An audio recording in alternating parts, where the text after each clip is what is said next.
أما بعد فأعوذ بالله من الشيطان الرجيم بسم الله الرحمن الرحيم وقال الله سبحانه وتعالى إن الدين عند الله الإسلام ومن يبتغ غير الإسلام دينا فلن يقبل منه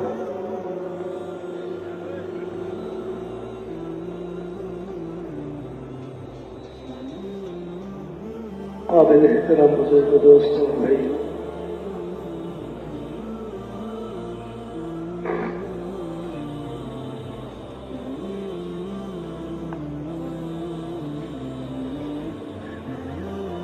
یہ کائنات آسمان سے لے کر زمین تک، ان دونوں کے بیچ میں جو جتنے مخلوقات ہیں اور آسمان کے اوپر جتنے ہیں اور زمین کے نیچے جتنے ہیں، سب کا خالق اللہ ہے۔ بنانے والا صرف اللہ ہے۔ آسمان کو اللہ تعالیٰ نے بنایا، زمین کو اللہ تعالیٰ نے بنائی، چاند سورج ستارے سب اللہ کا بنایا ہوا ہے۔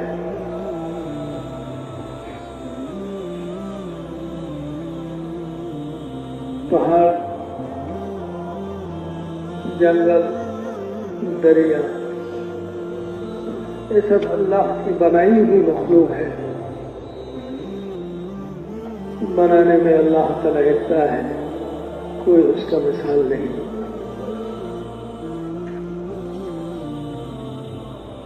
اسی طرح ہم کو بھی اللہ تعالیٰ نے پیدا کیا ہے۔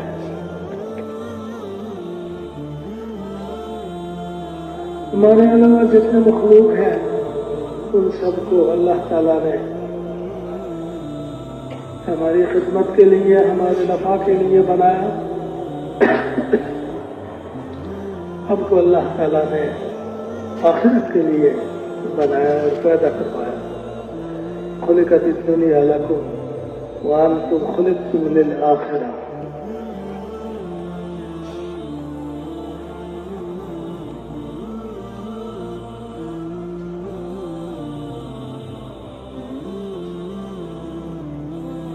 آخرت ایک زندگی ہے، دنیا بھی ایک زندگی ہے،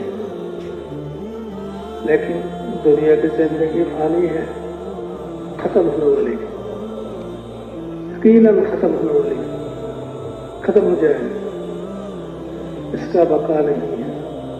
کل من علیہا فان، اس زمین میں جتنی چیزیں ہیں وہ ختم ہونے والی ہیں۔ وَيَبْقَى وَجْهُ رَبِّكَ ذُو الْجَلَالِ وَالْإِكْرَامِ، بقا صرف اللہ تعالیٰ ہے جو زبردست ہے اور کرم والا۔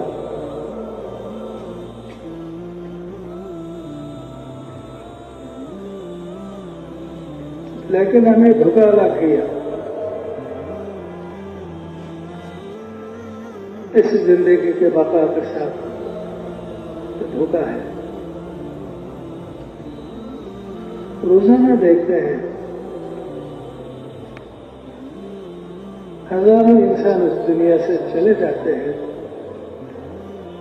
پھر بھی اس دھوکے سے ہم نکل نہیں سکتے۔ ہم یوں سمجھتے ہیں کہ یہ موت ان کے لیے تھا، وہ چلے گئے۔ نہیں، یہ اللہ تعالیٰ کا فیصلہ ہے۔ جیسا کہ دنیا کو اللہ تعالیٰ فنا کر دے گا، اسی طرح ہمارے لیے بھی فیصلہ ہے کہ ہم اس دنیا میں نہیں رہیں گے، اس دنیا سے جانا ہے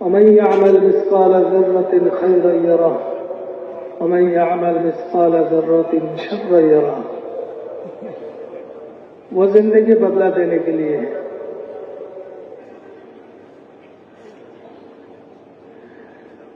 اس دنیا میں کیا ہوا کہ بدلہ وہ ملے گا، بھلا ہو تو بھلا، برا ہو تو برا، لیکن اس کی ایک شان یہ بھی ہے کہ وہ ہمیشہ رہنے والا ہے۔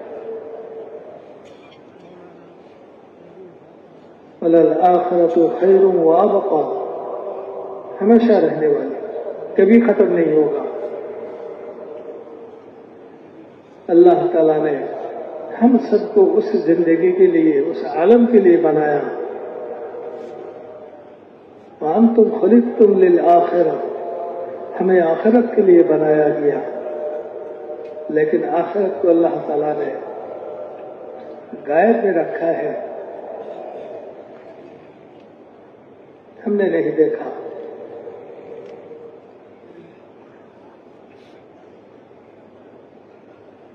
وحی کے ذریعے سے اللہ تعالیٰ انبیاء کرام علیہ السلام کو بتاتے تھے، بتاتے رہے، آخرت کی زندگی کے بارے میں بتاتے رہے، اس کے بھلا اور برا سب کو ظاہر کر دیا۔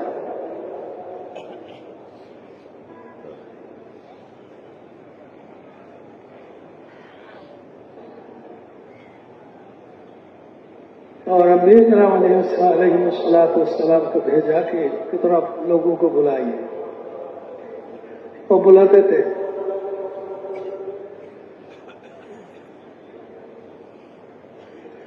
کوئی اگر آخرت کی زندگی کو حاصل کرنا چاہے یا تو اس ابدی زندگی میں کامیابی حاصل کرنا چاہے، اس کے لیے اللہ تعالیٰ نے ایک ضابطہ دیا ہے، جس ضابطہ کا نام ہے دین۔ سب نبیوں کو دیا، احکامات میں کچھ کمی بیشی تھی، لیکن وہ ایک مکمل ضابطہ تھا اس امت کے لیے، جیسا کہ ہمارے لیے مکمل ضابطہ ہے اسلام۔ ہاں،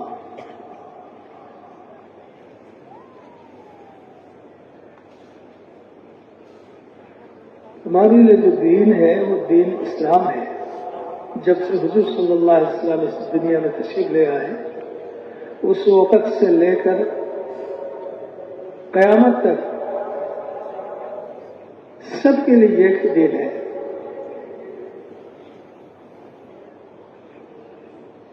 اس کی کوئی گنجائش نہیں کہ کوئی آدمی اپنے منمانی کی وجہ سے تجویز کر لیے کہ یہ ہمارے لیے دین ہے، ہم اس پر چلیں گے تو کامیاب ہو جائیں گے۔ نہیں، اس کی کوئی گنجائش نہیں۔ ایک ہی دین ہے جس کو اسلام کہا جاتا ہے۔ حضور صلی اللہ علیہ وسلم اسی کی دعوت دیتے تھے۔ ہجرت سے پہلے حضور صلی اللہ علیہ وسلم حج کے موقع پر لوگ مینا میں جمع ہوتے تھے، حضور صلی اللہ علیہ وسلم وہاں گشت کرتے تھے۔ قبیلے قبیلے کا خیمہ الگ ہوتا تھا، باہر ملک والے کے خیمہ الگ ہوتا تھا۔ حضور صلی اللہ علیہ وسلم وہاں جاتے، لوگوں کو دین حق کی طرف بلانے کے لیے. وہ بھی یہاں سے ہوتے تھے ان کے مطابق، ان کے گمان کے مطابق کوئی دین ان کے سامنے تھا، اس کے حساب سے وہ حاضر ہوتے تھے. لیکن حضور صلی اللہ علیہ وسلم کو اللہ تعالیٰ نے باخبر کر دیا تھا کہ وہ کوئی دین نہیں ہے. دین تو وہ ہے جو ہم اب کو دیتے ہیں، وہی دین ہے.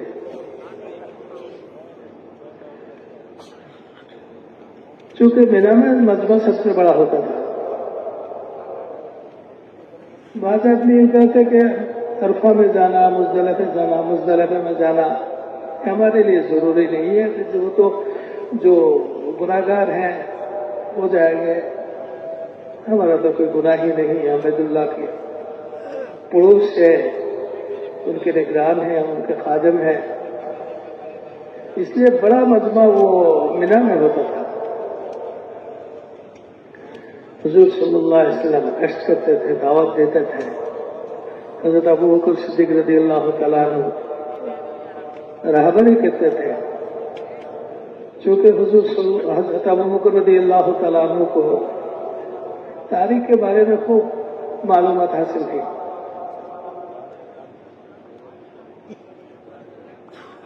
کہاں کہاں کون کون لوگ بستے ہیں، کس قبیلہ کے ہیں، کس خاندان کے ہیں، اس قبیلہ کا بڑا کون تھا، اس خاندان کا بڑا کون تھا،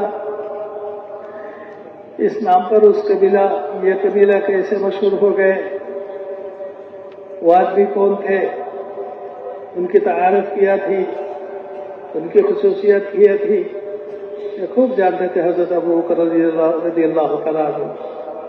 حضور صلی اللہ علیہ وسلم کو حضور صلی اللہ علیہ وسلم سے ان کے تعارف کراتے تھے، یہ فلاں ہے، فلاں ہے، فلاں ہے.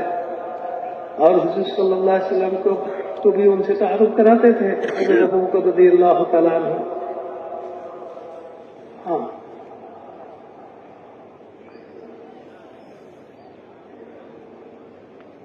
تو گشت کرتے کرتے ایک دفعہ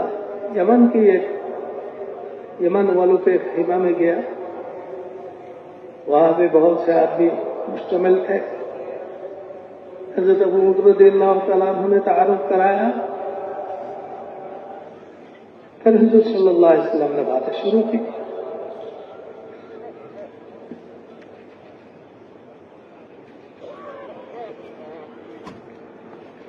کافی دیر آپ صلی اللہ علیہ وسلم نے بات کی اور ان کو کلمہ اسلام کی طرف، کلمہ توحید کی طرف، کلمہ طیبہ کی طرف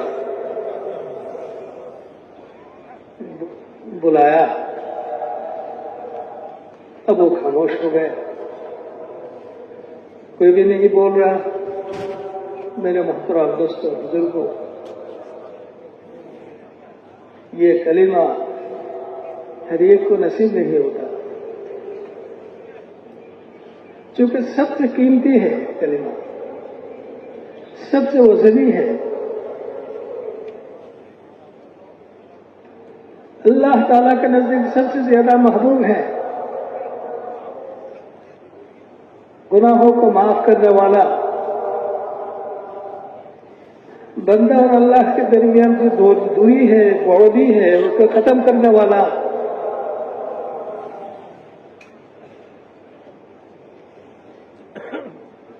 میزان میں سب سے وزنی،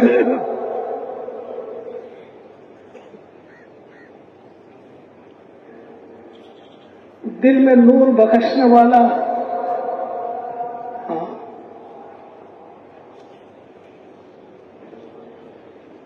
اس کلمہ کی کثرت کی وجہ سے دل میں نور پیدا ہوتی ہے. وہ نور قیامت کے دن ظاہر ہوگا. جو بندہ اس کلمہ کو لا الہ الا اللہ، اس کلمہ کو روزانہ 100 مرتبہ پڑھے گا، اس کا چہرہ قیامت کے دن 14ویں رات کے چاند کی طرح ہوگا. ہاں، یہ نور والا کلمہ ہے، اس کے ساتھ خاص قسم کا تعلق ضروری ہے. اس لیے مشائخ سلوک کے لائن کے مشائخ وہ ویگ کراتے ہیں ہزار دفعہ.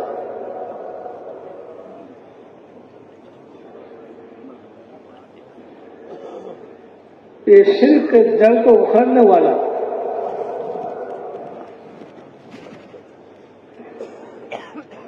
حضور صلی اللہ علیہ وسلم نے اس کلمہ کو ان کے سامنے پیش کیا، لیکن وہ خاموش رہے. دوبارہ سمجھایا پھر بھی وہ خاموش رہے، اس کو کہنے کے لیے تیار نہیں ہوئے. ایک کونے میں ایک نوجوان تھا، انہوں نے بات بڑی دھیان سے سنی. حضور صلی اللہ علیہ وسلم کی نے امید باندھی کہ ہو سکتا ہے کہ یہ نوجوان نے بات سمجھی ہو اور اس کو قبول کرے گا. اس کی طرف متوجہ ہوئے اور خصوصی انداز سے اس کو سمجھایا. پھر کلمہ کو پیش کیا. میرے محترم دوست اور بزرگ، ہمارا دعوت کا اصل بنیاد یہی ہے، اس کلمہ کی طرف لوگوں کو بلائے. اس سے زیادہ کوئی خیر خواہی نہیں، مخلوق خدا کے لیے اس سے زیادہ کوئی خیر خواہی نہیں.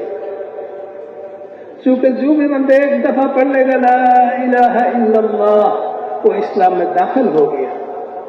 جو اسلام میں داخل ہو گیا وہ ایک دن ضرور جنت میں جائے گا.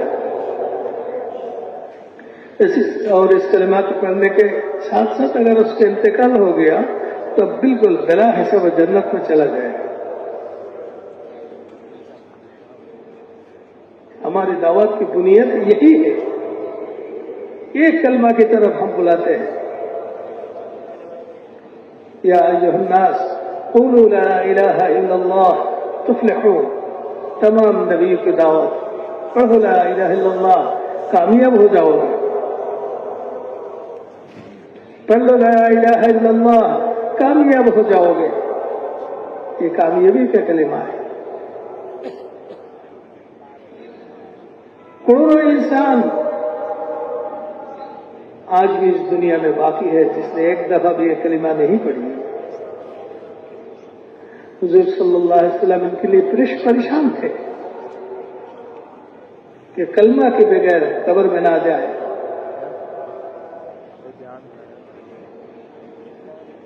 زندگی میں تو چین نہیں تھی، سکونت نہیں تھی کہ کس طرح انسان اس کلمہ کو پڑھ لے اور کلمہ کو پڑھنے کے بعد مسلمان بن کر اس دنیا سے وہ روانہ ہو. یہی ایک پریشانی تھی اور کوئی پریشانی نہیں تھی، نہ کھانے کی نہ پینے کی. ہوتا تو کھا لیتے، ہوتا تو پی لیتے، ورنہ بھوکا رہتے. بعض دفعہ بدن میں ضرورت کے مطابق کپڑے بھی نہیں ہوتی تھی، بوسیدہ پرانا کپڑا ہوتا تھا، اس کی طرف بھی دھیان نہیں ہوتی. میرے محترم دوستوں اور بزرگوں، اس کی ذمہ داری حضور صلی اللہ علیہ وسلم نے ہم میں سے ہر ایک کو دے دیا. اس کلمہ کو لے کر پھر کوشش کرو، رو دھو اللہ سے، اللہ کے سامنے کہ انسان کی زبان سے یہ کلمہ نکلے. دنیا کے ہر انسان اس کلمہ کو پڑھ لے. سفر میں بھی یہی کوشش ہو، حضر میں بھی یہی کوشش ہو، ملک کے اندر بھی ہو، ملک کے باہر بھی ہو.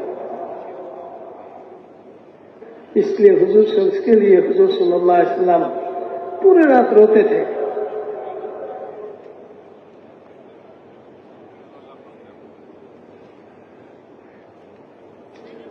تو میرے محترم دوستوں اور بزرگوں، حضور صلی اللہ علیہ وسلم نے اس نے پھر اس کلمہ کو پیش کیا. لیکن اس نوجوان نے کہا کہ میں ہمارے علاقہ کے سردار کی طرف سے ان کی ذمہ دار بنایا گیا ہوں، انہوں نے اس کلمہ کو قبول نہیں کیا. میں نے سمجھ لیا کہ آپ کی بات جو ہے بالکل صحیح ہے، بالکل صحیح ہے۔ اگر ان کو چھوڑ کر میں ایک اکیلا کلمہ پڑھ لوں گا تو یہ مجھ سے الگ ہو جائے گا۔ پھر مجھے اپنے علاقہ میں پہنچنے کے بعد جواب دہی کرنی پڑے گی کہ تم نے ان سے الگ کیوں ہو گئے، جیسا تم نے ان کو سبق تمہارے ہاتھ میں ان کو سبق کیا تھا، تم نے اس میں تفریق کر کے جدا کر کے آگے۔ اس لیے میں آپ سے اگلے سال تک مہلت چاہتا ہوں کہ ہم سوچیں گے اور اگلے سال آ کے پھر اسلام میں داخل ہو جائیں گے، یا تو ہمارا فیصلہ آپ کو معلوم کرائیں گے۔ اسی طرح وہ حج کے بعد اس میں ان کے عادت کے مطابق تھی، کوئی اسلامی حج تو نہیں تھے، وہ روانہ ہو گئے اپنے علاقہ کی طرف۔ لیکن اس نوجوان کے دل میں جو ہے بات بالکل بیٹھ گئی تھی، ان لوگوں کی وجہ سے اس نے اسلام قبول نہیں کیا، پریشان رہے۔ جب کافی دور چلے گئے تو وہاں سے اپنے علاقہ میں پہنچنے کا 2 راستہ تھا۔ ایک راستہ وہ تھا جس میں وہ آئے تھے، اور ایک راستہ ہے جو عام چرچا میں نہیں ہے۔ اس نوجوان نے کہا کہ چلے ہم اس راستے سے جائیں گے، وہاں جانور کے لیے گھاس پھوس وغیرہ کا انتظام بھی اچھی طرح ہے، اور پانی کے بھی انتظام ہے، اور تھوڑا آگے یہود کا علاقہ ہے، یہودی وہاں بستے ہیں، ان کے پاس بڑے بڑے عالم ہیں۔ اس شخص کے بارے میں جس نے ہم سے مینا میں بات کیا ہے ان کے بارے میں ہم پوچھیں گے۔ وہ جو کہہ رہے تھے کہ میں نبی ہوں اور آخری نبی ہوں، یہ سچ ہے یا جھوٹ ہے، اس کے بارے میں پوچھیں گے۔ پہلے تو وہ لوگ راضی نہیں ہو رہے تھے، چونکہ وہ ان کے ذمہ دار تھے، وہ موافق ہو گئے ان کی راہ کے ساتھ، اس راستے سے چلے۔ جبکہ یہود کے اس علاقہ میں پہنچے تو اس نے یہود کے بڑے بڑے علماء کے پاس گئے، اور میرا نے جس آدمی سے ملاقات ہوئی تھی، یہ نہیں کہہ رہے کہ میں آخری نبی ہوں، تو ان کے بارے میں پوچھا۔ پوچھتے ہی ان لوگوں نے کہا، علماء کہنے لگے اچھا جس آدمی نے تم سے بات کی ہے ان کا چہرہ ایسا ہے، ان کی داڑھی ایسی ہے، ان کے بال ایسا ہے، ان کا ناک ایسا ہے، ان کا گفتگو کوئی طرز یہ ایسی ہے۔ کہاں؟ کہ ان کا قد ایسا ہے کہ ہاں، کہ آپ لوگ زیادہ دور نہیں آئے، ابھی واپس جاؤ اور وہ جو کہے اس کو مان لو، اس کے دین میں تم داخل ہو جاؤ۔ یہ سچ نبی ہے، سچا نبی ہے، اور جو کلمہ تم کو پیش کیا وہ سچا کلمہ ہے، زیادہ دور تم لوگ نہیں آئے، آپ چلے جاؤ، اور ہمارے یہود کے بارے میں مت پوچھو، یہ کم وقت ہے، کمینہ ہے، 2 حصے میں بٹ جائے گا، ایک حصہ اس سے اتباع کرے گا، ایک حصہ ان کے ساتھ دشمنی کرے گا۔ اس ذمہ دار نوجوان نے کہا کہ دیکھو یہ بھی تو یہی کہہ رہے ہیں، یہ تو عالم ہے، ان کے پاس آسمانی کتاب ہے، دیکھو ہم نے تو اس کا کوئی کھلیا بیان نہیں کیا، انہوں نے خود ہی پوچھا، اور ایسا ہی پوچھا جیسا کہ ہم نے دیکھا ہے۔ تو وہ لوگ کہنے لگے چلے ہم آ گئے، بہت دور آ گئے، اگلے سال دیکھیں گے۔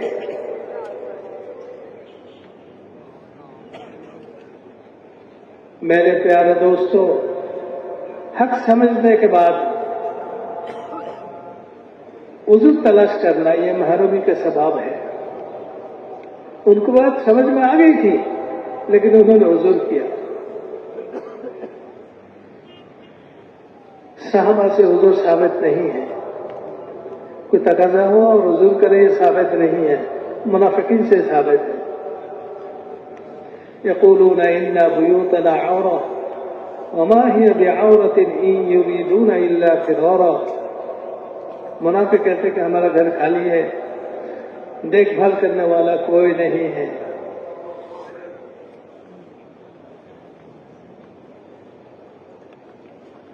اللہ تعالیٰ فرماتے کہ بات ایسی نہیں ہے. وہ اصل میں اس تقاضا پورا کرنے سے اپنے کو بچانا چاہتا ہے، بھاگنا چاہتا ہے. میرے محترم دوستوں اور بزرگوں، جن کی اطاعت کے لیے حضور صلی اللہ علیہ وسلم نے ارشاد فرمایا کہ وہ صحابہ کی جماعت ہے، ان میں سے کسی نے کبھی کوئی عذر نہیں کی. اور دین حق وہ ہے کہ حضور صلی اللہ علیہ وسلم نے فرمایا کہ ما انا علیہ واصحابی، جس پر میں اور میرے صحابہ ہوں وہ دین حق ہے، اس کے اتباع کرو. ہر کام میں، ہر تقاضے میں، ہر حرکت میں اتباع کرو، ہدایت مل جائے گی. تو میرے محترم دوستوں، بزرگوں انہوں نے عذر کر دیا کہ نہیں بہت دور آ گیا، اگلے سال دیکھیں گے. ہم نے سن لیا نا، اور ان سے بھی ثبوت بھی ملی. اگلے سال وہ لوگ لوٹ کر نہیں آئے، چلا گیا. لیکن اگلے سال کوئی حادثہ ایسا پیش آیا کہ اس علاقہ سے سردار نے کسی قافلہ کو حج کے لیے بھیجنے سے منع کر دیا کہ اس سال حج کے لیے کوئی بھی نہیں جائے گا. یہ لوگ منتظر رہے. اس سے بعد والے سال، اس سال بھی کوئی ایسا ہوا، سردار نے کہا کہ نہیں اس سال بھی نہیں جائے گا. اسی طرح کرتے کرتے 20 سال گزر گیا. 20ویں سال میں وہ نوجوان، اس زمانے میں جو 20 سال پہلے جو نوجوان تھے وہ آیا، اور وہ اکیلا ہی بچے رہے، اکیلا ہی زندہ رہا. ان کے جتنے ساتھی تھے سب کا انتقال ہو گیا. ہاں، عذر انسان کو محروم کر دیتا ہے. ہم تو اجتماع میں آتے ہیں اور عذر کا ایک گٹھن لے کر آتے ہیں کہ تشکیل والے اگر پکڑ لیں تو میں پہلا یہ عذر کروں گا، پھر یہ کروں گا، پھر یہ کروں گا. نہیں، عذر کی کیا ضرورت ہے. اللہ تعالیٰ نے اگر قبول کر لیا تو ہمارا سب کچھ اللہ کے ذمے میں ہو جائے گا. ہم بھی اللہ کے ذمے میں چلے جائیں گے، ہمارے گھر کے جتنے ہیں وہ بھی اللہ کے ذمے میں ہو جائے گا.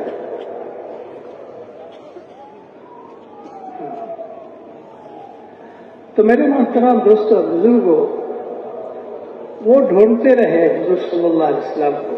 20 سال پہلے جس آدمی کو دیکھا تھا وہ کہیں مل جائے. ڈھونڈتے ڈھونڈتے ملاقات ہو گئی. اس سال حضور صلی اللہ علیہ وسلم نے حج اسلام کرنے کے لیے آئے تھے. حج اسلام کرنے کے لیے آئے تھے. ایک مجمع کے ساتھ کہا حضور صلی اللہ علیہ وسلم. اس کا مطلب یہ نہیں کہ الگ الگ مجمع بھی ہوتا تھا، نہیں، سب حضور صلی اللہ علیہ وسلم کے ساتھ چلتے تھے. حضور صلی اللہ علیہ وسلم حج کے احکامات کو ادا کرتے تھے اور پہلے اپنا حج کے سلسلے میں جو حکم ہے اس کو پورا کر کے حضور صلی اللہ علیہ وسلم مجمع کی طرف چہرہ پھرا کر لوگوں سے کہتے، صحابہ سے کہتے کہ خذوا عنی مناسککم، خذوا عنی مناسککم، تم مجھ سے حج کے احکامات کو سیکھ لو. اسی طرح حضور صلی اللہ علیہ وسلم حج کراتے تھے.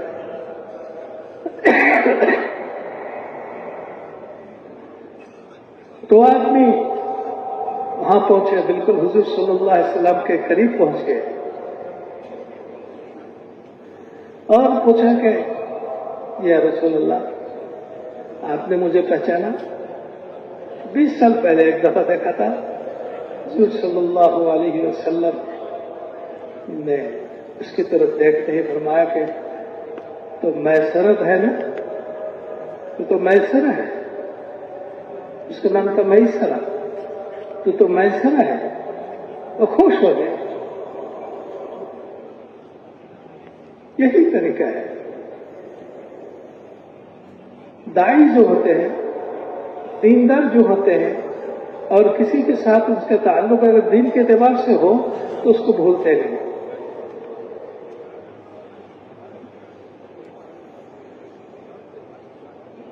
بہت اللہ والے دنیا سے گزر گئے، آخری زندگی میں اپنے کے بیٹے کو بھی نہیں بچاتے تھے، لیکن اس کا 3 چلہ ہوا، کس کا نہیں ہوا، کس کا 3 چلہ ہوا، سال نہیں ہوا، وہ یاد رہتا تھا۔ ہمارے بنگلہ دیش کے ذمہ دار تھے حضرت مولانا عبدالعزیز صاحب رحمۃ اللہ علیہ، آخری زندگی میں وہ سب کچھ بھول گئے تھے۔ ان کا ایک بیٹا رہتا تھا باہر ملک، اب تو اس کا بھی انتقال ہو گیا 2 سال پہلے۔ وہ باپ کی اس خبر سن کر وہ آگے ککرائل میں پہنچے، 3-4 آدمی وہاں بیٹھے ہوئے تھے، بہت پرانا، جو ان کے ساتھ رہتے تھے۔ بیٹے نے آ کر سلام کیا، مصافحہ کیا، اس کی طرف کوئی توجہ ہی نہیں۔ ساتھ جو بیٹھے ہوئے تھے انہوں نے کہنے لگے کہ حضرت یہ آپ کا بیٹا ہے، معصوم ہے، اس کا ایک نام معصوم تھا، ایک نام عبدالحمید تھا، یہ عبدالحمید ہے، آپ کا بیٹا ہے، بڑا بیٹا ہے، وہاں رہتے ہیں۔ آپ کی بیماری کی خبر سے وہ سن کر وہ آ گیا، پہچانا ہی نہیں۔ اتنے میں ایک آدمی آیا جو حضرت کو بہت محبت کرتے تھے، 3 چلہ ہوا، سال نہیں ہوا تھا۔ اس کو دیکھتے ہی کہنے لگے کہ حاجی صاحب 3 چلہ تو ہو گیا، سال نہیں لگا ہوگا۔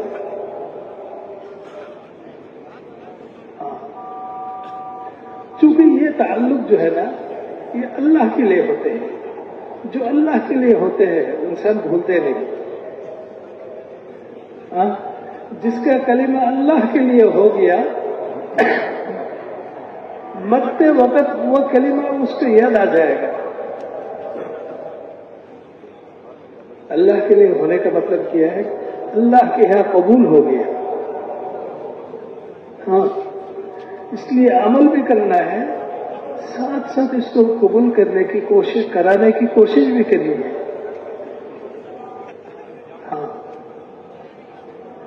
یعنی کلمہ کے ساتھ اخلاص بھی ہو، میں کیوں پڑھ رہا ہوں؟ اللہ کے لیے،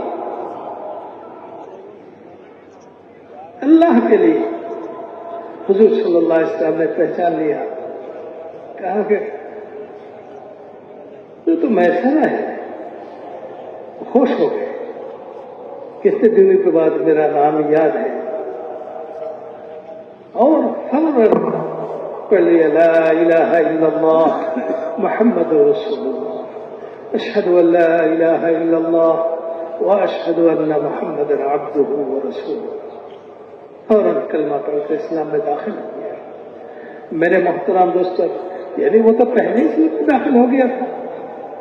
اس کا اظہار حضور صلی اللہ علیہ وسلم کو سامنے، حضور صلی اللہ علیہ وسلم کے سامنے کیا، گویا کہ حضور صلی اللہ علیہ وسلم کا گواہ بنا دیا ان کے ایمان پر۔ پھر پوچھنے لگے کہ یا رسول اللہ، میرے جتنے ساتھی ہیں، ہم 20 سال پہلے آئے تھے، انہوں نے ارادہ تو کر لیا تھا کہ اگلے سال آئے گا، پھر اسلام قبول کرے گا، اسلام میں داخل ہوگا۔ ان کے پاس یہی ایک صورت تھی، ان کو یہی معلوم تھا کہ نبی کے سامنے جا کر اسلام قبول کرنا ہوتا ہے، اسلامی کلمہ پڑھنا ہوتا ہے، اس لیے اگلے سال آنے کا ارادہ کیا تھا، لیکن کسی وجہ سے اگلے سال کوئی قافلہ کی اجازت نہیں ملی حج کے لیے۔ دوسرے سال بھی، تیسرے سال بھی اسی طرح کرتے کرتے 19 سال گزر گیا، 20 سال ہے، اس وقت اجازت ملے یا رسول اللہ، اس قافلے میں جتنے تھے سب کا انتقال ہو گیا سوائے میرے کے، ان کا کیا ہوگا؟ وہ تو تیار تھے کلمہ پڑھنے کے لیے، لیکن نہیں پڑھی۔ حضور صلی اللہ علیہ وسلم نے فرمایا کہ میں جس دین کو لے کر آیا ہوں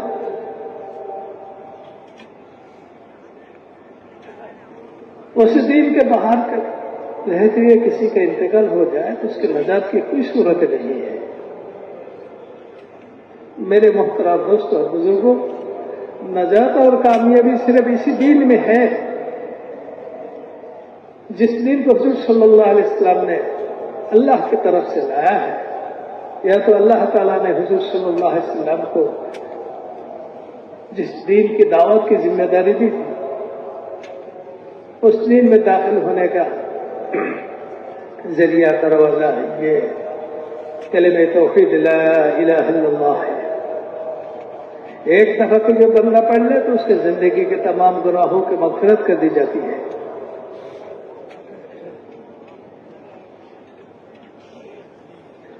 کثرت سے پڑھنے کی عادت بن گئی، صبح شام پڑھتے ہیں، اٹھتے بیٹھتے پڑھتے ہیں، یعنی ہر حال میں اس کے ذکر میں ہوتے ہیں، اور قیامت کے دن ہنستا ہوا جنت میں جائے گا۔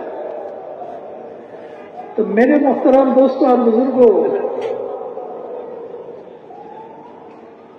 اس کلمے کو ساتھ لے کر چلنا ہے،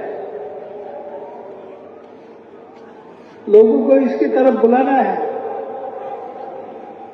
لوگ اگر نہ مانے نہ سنے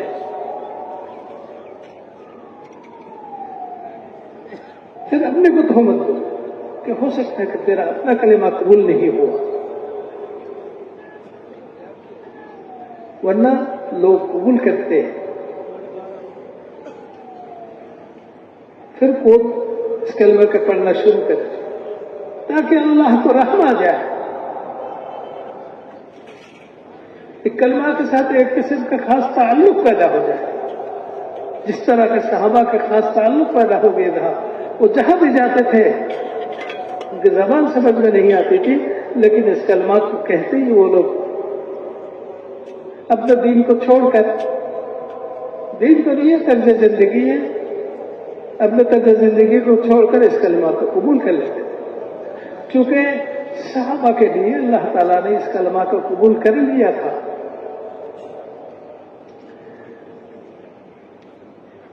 جیسے کہ جس کو کرنٹ لگ جاتا ہے اس کے بدن میں کوئی اگر ہاتھ ڈالتا ہے اس کو بھی لگ جاتا ہے۔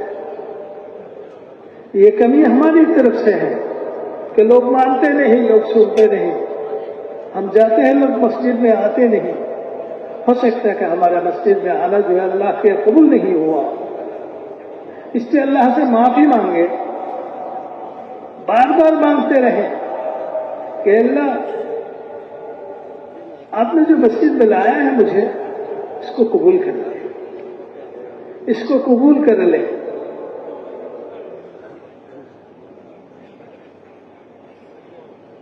جیسا کہ عمل شرط ہے اسی طرح قبول کرانا بھی شرط ہے۔ اخلاص کے بغیر کسی بھی عمل کا کوئی قیمت نہیں ہے، جتنا بڑا کیوں نہ ہو، اگر قبول نہ ہوا تو اس کا کوئی بدلہ نہیں ملے گا، چاہے شہید ہو، ظاہری طور پر شہید ہو، چاہے عالم ہو، چاہے سخی ہو، اللہ کے لیے ہونا شرط ہے۔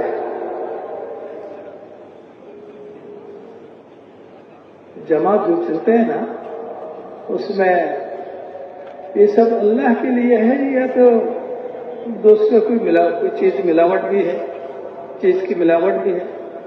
اس کی ایک علامت یہ ہوتی ہے کہ جو بھی حالت ہو کسی پر کسی کا شکایت نہیں، اگر شکایت ہو اس نے میرے ساتھ ایسا کیا، اس نے یہ کہا، اس نے یوں برتاؤ کی، جس کا مطلب یہ ہوتا ہے کہ میں نے ان سے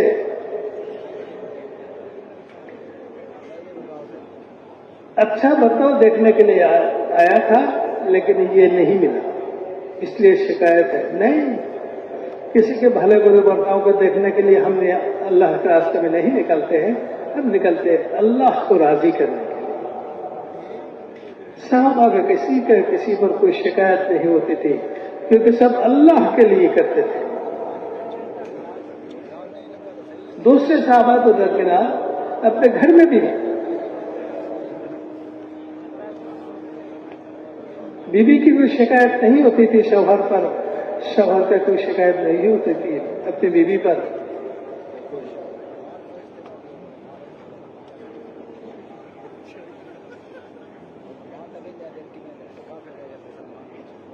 کوئی شکایت نہیں تھی، چونکہ ان کا مقصد دنیا میں کوئی چیز لینا دینا نہیں تھا، بلکہ ان کا مقصد یہ تھا آخرت میں وہ کامیاب ہو جائے۔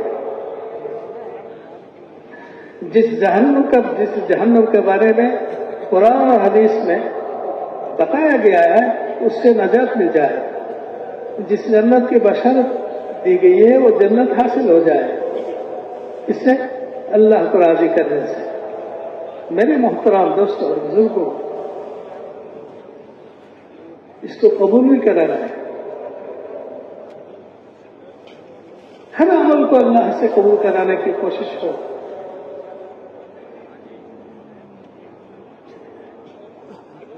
یہ عمل اللہ کے یہاں قبول ہو جائے، کوشش ہو۔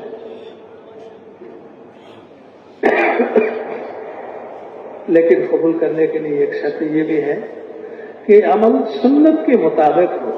کیا ہو؟ سنت کے مطابق ہو۔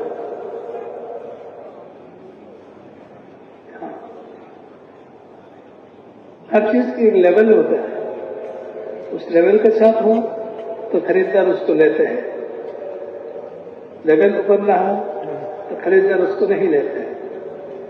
میرے محترم دوستوں اور بزرگوں، عمل کا لیول جو ہے وہ حضور صلی اللہ علیہ وسلم کے مخصوص طریقہ ہے۔ اس لیول کے ساتھ اگر اللہ کیا پہنچے گا اور اندر نیت بھی اللہ کی راضی کی ہو تو انشاءاللہ قبول ہو جائے گا۔ اور حضور صلی اللہ علیہ وسلم کا طریقہ وہ جو ہے وہی علم ہے، وہی علم ہے جس کو سیکھنا ہر ایک کے لیے ضروری ہے۔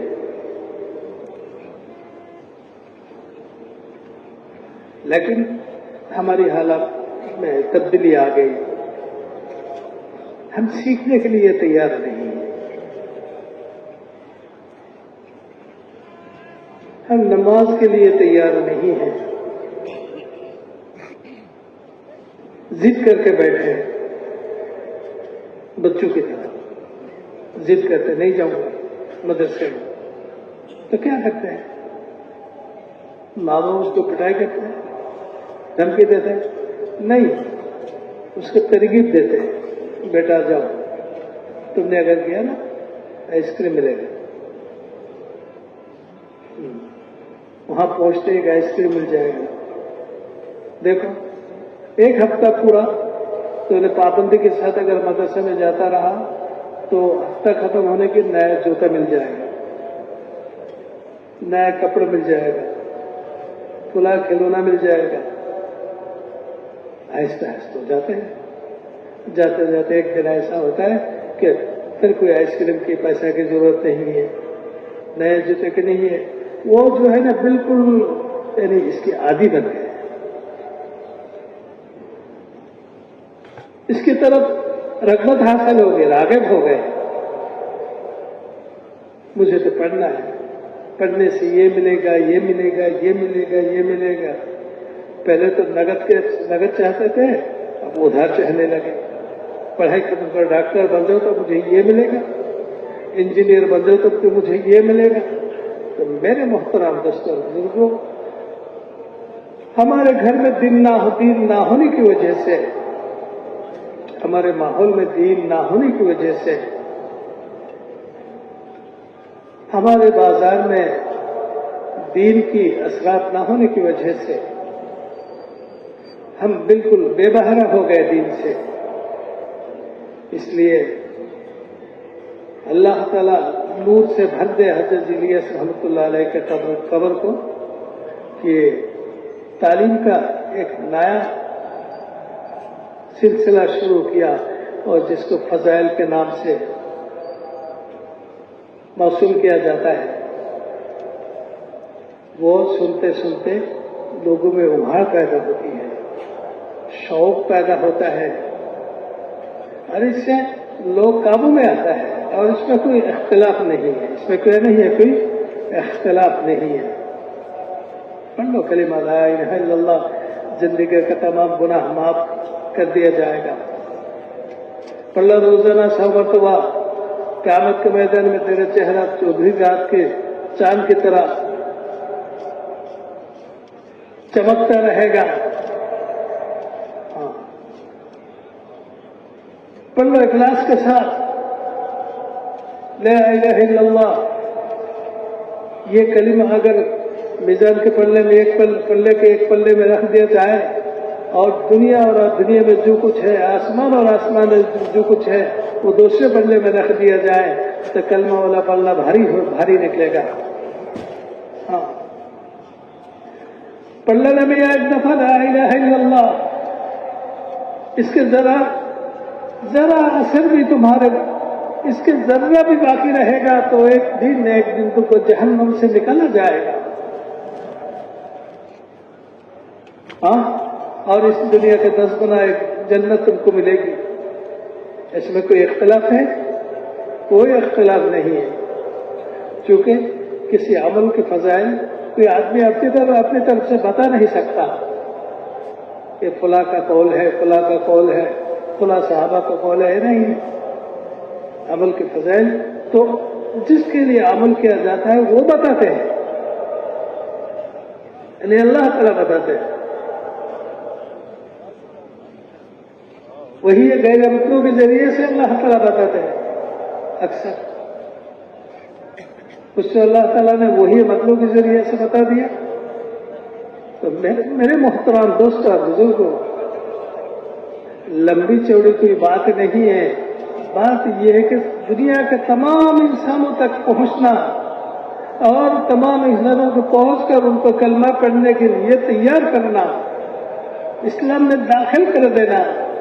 تم اسلام میں داخل ہو جاؤ، جا کے اندر داخل ہو کے کام کرو۔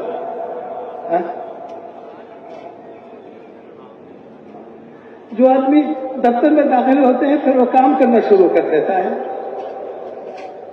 دکان میں داخل ہوتے ہیں تو پھر کام کرنا شروع کر دیتا ہے، اپنے کھیت میں جاتے ہیں پھر کام کرنا شروع کر دیتا ہے۔ اسی طرح میرے محترم دوستوں اور بزرگوں، یوں سمجھانا ہے لوگوں کہ تم اسلام میں داخل ہو جاؤ، جا کے وہاں پہ کام کرو۔ کام کیا ہے؟ کام یہ سب سے اہم کام ہے نماز۔ نماز کے ذریعے سے بندہ اللہ کے ذمے میں چلے جاتے ہیں، دنیا میں بھی اور آخرت میں بھی۔ من صلی صلاۃ الصبح فہو فی ذمۃ اللہ، جس نے فجر کی نماز پڑھ لی وہ اللہ کے ذمے میں ہو گیا۔ من صلی صلاۃ العصر فہو فی ذمۃ اللہ، جس نے عصر کی نماز پڑھی وہ اللہ کے ذمے میں ہو گیا۔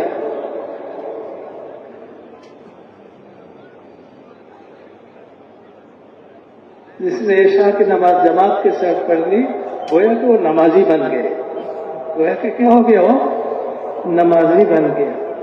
وہ سو گیا لیکن آدھی رات اس کی نامہ عمل میں لکھی جائے گی، نمازی بن گیا۔ پھر اٹھ کر فجر پڑھی تو گویا کہ نمازی بن گیا۔ پورا رات جاگ کر عبادت کرنے کی نیکیاں ان کو ملے گی۔ یعنی 5 وقت کی نماز کی حفاظت سے بندہ اللہ کے یہاں عابد بن جاتا ہے، عبادت کرنے والا۔ ہاں، یعنی ہر حال میں گویا کو عبادت کر رہا ہے۔ سو گیا، اس کے نامہ عمل میں نیکیاں لکھی جا رہی ہیں، گویا کو عابد بن گیا، عبادت کرنے والا۔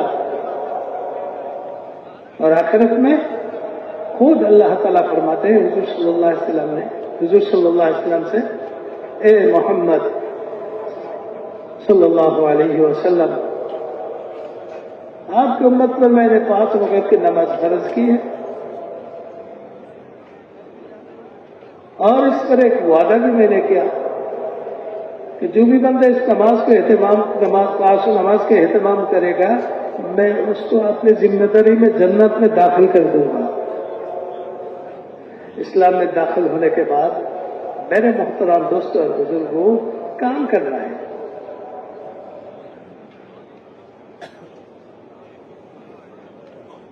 اگر کام نہ کرے نا تو وہ اس زمین میں، ایمان کی زمین میں ان کی استقامت حاصل نہیں ہوتی۔ جیسا کہ دفتر میں جاتا تو ہے لیکن کام نہیں کرتا، کیا اس کی نوکری رہے گی؟ چند دنوں کے بعد، چند مہینوں کے بعد، 1-2 سال کے بعد کہا جائے تو سے نکل جائے، اس کو نکل دیتے ہیں۔ کیوں؟ داخل تو ہوا تھا، نوکری تو ملی تھی، دفتر میں آتے تو تھے لیکن کام نہیں کرتے تھے۔ اس لیے حضور صلی اللہ علیہ وسلم نے ارشاد فرمایا کہ اسلام میں کوئی بھی حصہ نہیں ہے اس آدمی کے لیے جو نماز نہیں پڑھتا، اس کی نوکری ختم ہو جاتی ہے، چھٹی دے دیا جاتا ہے۔ اس لیے میرے محترم دوستوں اور بزرگوں، اس کلمہ کے ذریعے سے اسلام میں داخل ہونا، داخل ہونے کے بعد کام میں لگ جانا۔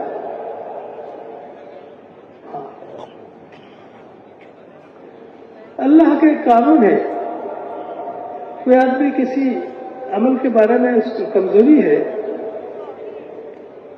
لیکن وہ اگر اس عمل کی دعوت لوگوں کو دیتے رہے، دعوت دینے کے جتنے صفات ہیں ان صفات کے ساتھ دیتے رہے، تو لوگ اس کو قبول کریں یا نہ کریں، یہ تو اللہ کے مرضی کے مطابق ہوگا۔ اللہ چاہے گا تو قبول کرے گا، نہیں چاہے گا تو قبول نہیں کرے گا۔ ہاں، ابو جہل کا بیٹا، باپ بھی سب سے بڑا دشمن تھا، بیٹا بھی سب سے بڑا دشمن تھا، اللہ نے چاہا تو اسلام میں داخل ہو گئے، حضرت اکرمہ رضی اللہ تعالیٰ عنہ بن گئے۔ لیکن حضور صلی اللہ علیہ وسلم، زمین پر سب سے بڑا خیر کا حضور صلی اللہ علیہ وسلم کے لیے خواجہ ابو طالب، انہوں نے اسلام میں داخل نہیں ہوا۔ وجہ کیا ہے؟ اللہ تعالیٰ نے اللہ نے چاہا نہیں، ان کے اسلام کا ارادہ اللہ تعالیٰ نے نہیں کیا۔ چونکہ ہدایت اللہ کے ہاتھ میں ہے، نبی کے ہاتھ میں نہیں۔ انک لا تہدی من احببت، اب جس کو چاہے اس کو اب ہدایت نہیں دے سکتے، ولکن اللہ یہدی من یشاء، بلکہ ہدایت تو اس کو ملے گا جس کو اللہ تعالیٰ چاہتے ہیں، چاہیں گے۔ تو میرے محترم دوستوں اور بزرگوں، جس کی ہم دعوت دیتے ہیں نماز کے لیے، روزے کے لیے، حج کے لیے، زکوٰۃ کے لیے، بہترین اخلاق کے لیے، جس اخلاق میں کوئی ظلم نہ ہو، حق تلفی نہ ہو، جس میں بڑائی نہ ہو، تکبری نہ ہو، عجب نہ ہو، ریا نہ ہو، اس اخلاق کی دعوت دیں گے۔ جس کو ہم دیں گے اس کو تو وہ لے گا یا نہیں لے گا، یہ تو اللہ کے مرضی کے مطابق ہوگا۔ لیکن جو آدمی دعوت دیتا رہے گا، اللہ تعالیٰ اس کے لیے عمل کا دروازہ کھول دے گا، اس کو توفیق مل جائے گی۔ اسی لیے حضرت الیاس رحمۃ اللہ علیہ فرمایا کرتے تھے، جو چیز اپنے اندر لانا چاہو تو صورت دعوت لاؤ، مطلب جو عمل، جس پر عمل کرنا چاہو اس کو دعوت دینا شروع کر دو۔ میرے محترم دوستوں اور بزرگوں، جو دعوت دیتے ہیں اس کی طرف اللہ تعالیٰ کی مہربانی کا فیضان شروع ہو جاتا ہے۔ کیوں؟ یہ تمام نبیوں کا کام ہے. یہ کیا ہے؟ تمام نبیوں کا کام ہے. یہ تمام نبیوں کی نقل اتر رہا ہے. دنیا میں دیکھیں نا، سب سے زیادہ کماتی ہے وہ لوگ جو دوسروں کی نقل اترتی ہے.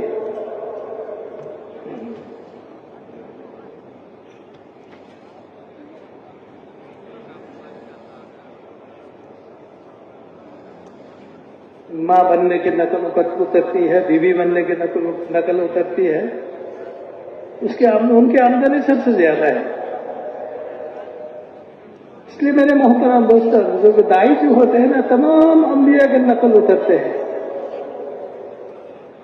اس لیے اللہ تعالیٰ ان پر سب سے زیادہ خوش ہوتے ہیں. لیکن شرط یہ ہے صفات کے ساتھ ہو، بڑائی نہ ہو، ظلم کے ساتھ نہ ہو، حق طلبی کے ساتھ نہ ہو، ریا نہ ہو، عجب نہ ہو. اس لیے میرے محترم دوستوں اور بزرگوں، اگر اللہ کے لیے تواضع کے ساتھ دنیا طلبی کے بغیر صرف آخرت میں لینے کے لیے کوئی بندہ 200 تک پہنچ جائے، اس نے کلمہ نہ پڑھی ہو تو اس کا کلمہ پڑھانے کی کوشش کرے. اگر کلمہ پڑھ لیا ہے تو اس کو کام میں لگانے کی کوشش کرے. ہاں، جس نے کلمہ پڑھ لیا اس کو تو اسلامی دولت میں نوکری مل گئی، کام کرو. ہاں، کام کیا؟ نماز ہے، روزہ ہے، مال ہو تو زکوٰۃ ہے، مال ہو تو حج ہے، اللہ کا ذکر ہے، مخلوق کے خیر کہیں اس کام میں لگ جاؤ. کیا ہوگا اس سے؟ تیرے دنیا اور آخرت بن جائے گا. کیونکہ نمازی کی روزی اللہ کے ذمے میں ہے. یہ وعدہ ہے حدیث میں. رزق کی تنگی ختم کر دی جائے گی. یہ وعدہ ہے.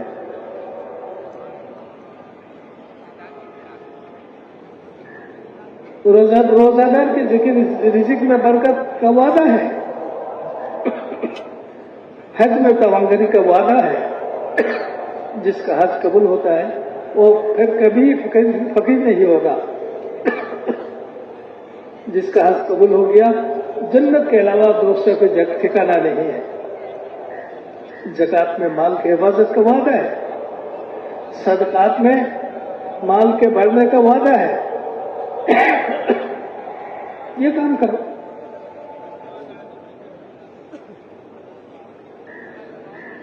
میرے محترم دوستوں اور بزرگوں، داعی کا عمل جب صحیح ہو جائے گا تو اس کے عمل جو ہے عمل ہی لوگوں کو کھینچے گا. حضور صلی اللہ علیہ وسلم کی زندگی لوگوں کو کھینچتے تھے. لوگ آتے تھے دور دور سے دیکھنے کے لیے. مدینے میں حضور صلی اللہ علیہ وسلم کو ٹھہراتے تھے، کھانا پینے کا انتظام کرتے تھے. 1 2 3 دن کے اندر وہ لوگ اسلام میں داخل ہو جاتے تھے. بلکہ جنہوں نے قسم کھائی تھی اسلام میں نہ آنے کا، اسلام قبول نہ کرنے کا، وہ بھی اسلام میں داخل ہو گئے. حضور صلی اللہ علیہ وسلم اور صحابہ کا اخلاق دیکھ کر حضرت ہندہ قسم کھائی تھی. لیکن جبکہ مسلمان کے ہاتھ پر، صحابہ کے ہاتھ پر مکہ فتح ہوا تو مکہ کی عورتیں، کنواری عورتیں، سندسیدہ عورتیں سب اس کے انتظار تھے.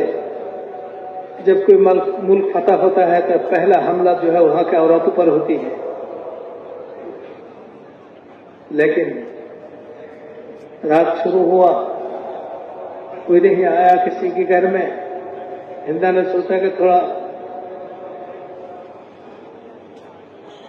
رات اور زیادہ ہو جائے تو آئے گا، لیکن کوئی بھی نہیں آیا، کسی کے گھر میں بھی نہ چیخنے کی آواز، نہ رونے کی آواز، نہ کوئی ظلم کی آواز نہیں آئی۔ آہستہ آہستہ گھر سے نکلے، کیا کہا یہ لوگ؟ تو دیکھا کہ بیت اللہ بھرا ہوا ہے، کوئی طواف میں مشغول ہے، کوئی نماز میں، کوئی رونے زاری میں۔ کہتے کہ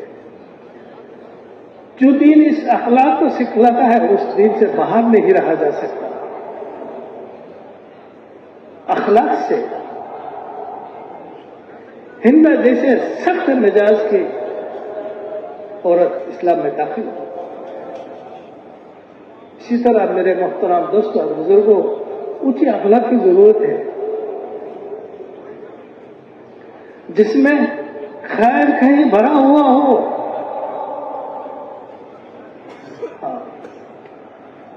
تمام انسان کے لیے، انسان نہیں ہے بلکہ تمام مخلوقات کے لیے خیر خیر سب کے لیے ہے۔ اکرام اور تعظیم جو ہے مسلمان کے لیے، خیر خیر سب کے لیے ہے۔ جو بھی مدینہ میں آ جاتا تھا سب حضور صلی اللہ علیہ وسلم کے مہمان بن جاتا، ان کے کھانے پینے کی ذمہ داری حضور صلی اللہ علیہ وسلم پر ہوتا تھا، چاہے مسلمان ہو چاہے غیر مسلم ہو۔ اس خیر خیری کا جذبہ جو ہے، یہ جذبہ غیر کو کھینچتے ہیں اسلام کی طرف۔ اب تو خیر کہیں نہیں ہے،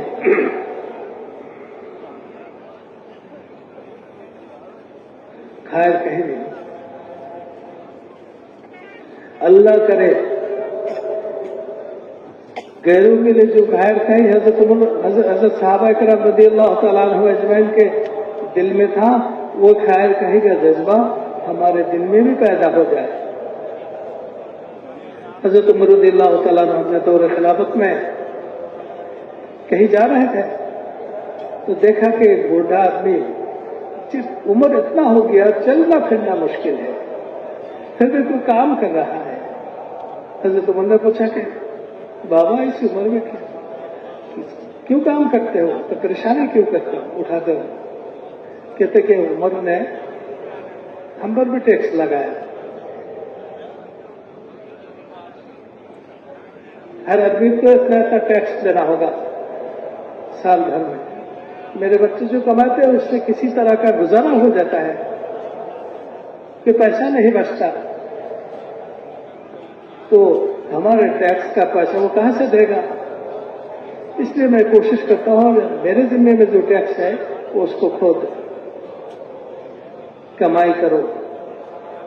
حضرت عمر رضی اللہ تعالیٰ عنہ کو یہ بات دل میں لگی، آپ دیدہ ہو گئے اور انہوں نے مدینہ پہنچ کر سارا معذورین جتنے اتنے عمر کے جو ہو گئے اس کو ٹیکس معاف کر دیا، یعنی خیر خیر ان کے لیے بھی تھی۔ پہلے سے پتہ نہیں تھا کہ اس ٹیکس کو جمع کرنے کے سلسلے میں اس کو کتنا تکلیف اٹھانی پڑتی ہے، اس لیے اس کو بھی معاف کر دیا۔ ہاں، غیر مسلم پر بھی ان کا یہ تھا، خیر خائی تھا،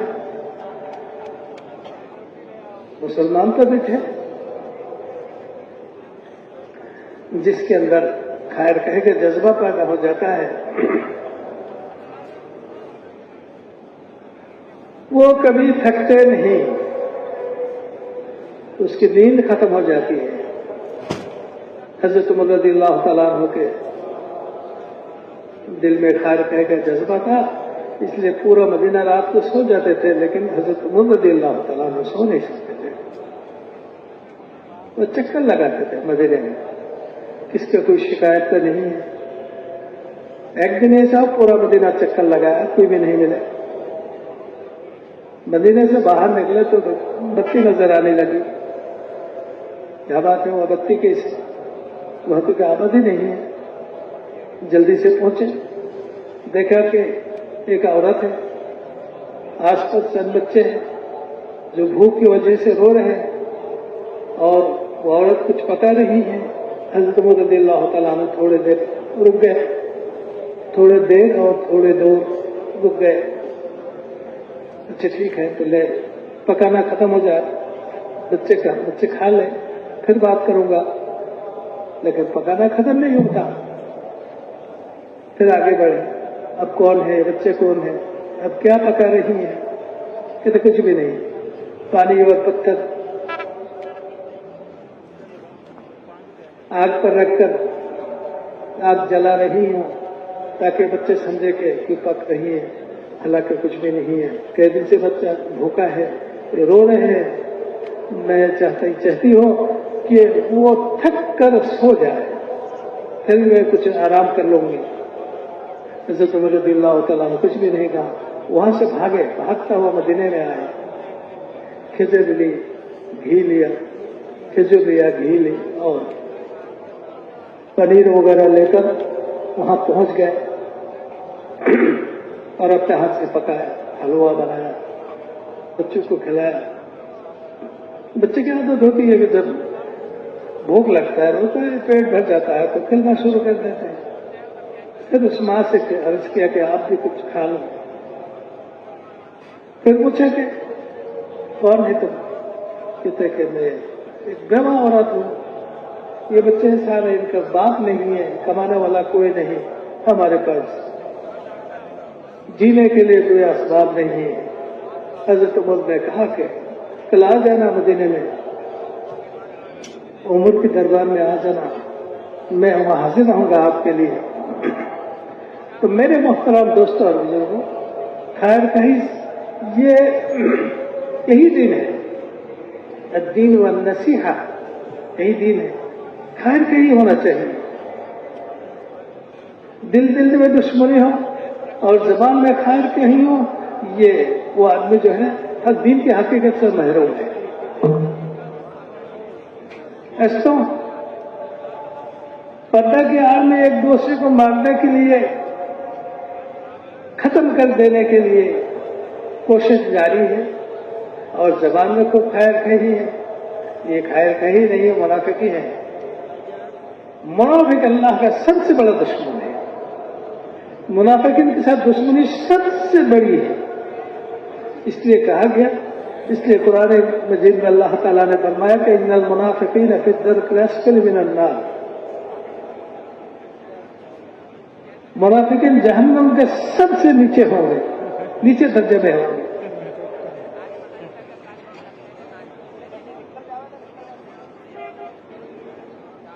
اس لیے میرے محترم دوستوں اور بزرگوں، دین میں خصوصیت ہے، اس کلمہ میں خصوصیت ہے، نماز میں خصوصیت ہے کہ دشمنی ختم ہو جاتی ہے، خیر پیدا ہوتی ہے. باہر سے ہجرت کر کے مدینہ آئے اور حضور صلی اللہ علیہ وسلم نے مدینہ والوں کے ساتھ بھائی چارے بنا دیا کہ تمہارا بھائی ہے، لے جاؤ. اتنا خوش ہوا کہ بعض مدینہ والے انصار آتے تھے حضور صلی اللہ علیہ وسلم کے پاس کہ یا رسول اللہ، میرے پاس زمین ہے، میرے بھائی کو اس کا آدھا دے دے.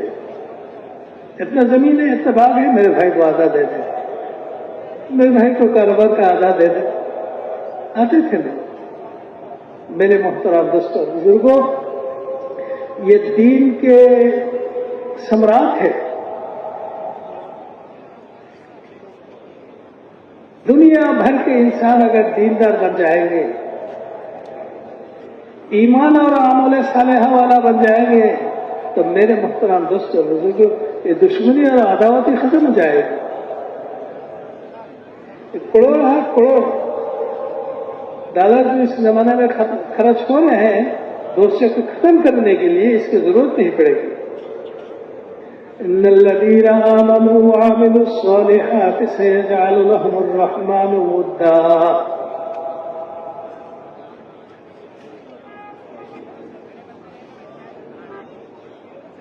جو لوگ